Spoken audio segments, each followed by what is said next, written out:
Hello everybody and welcome. In this video I'm going to show you how to charge your speaker BOSE S1 Pro Plus.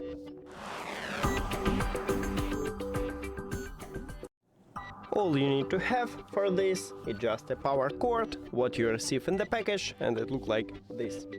Now, connect this cable to the power.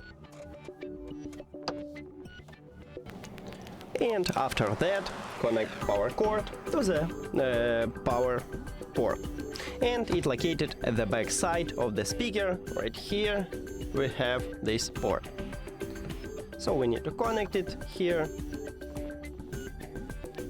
And that's it. Thank you for watching this video. If you found it helpful, please consider subscribing to the channel and leave the like on the video. See you later!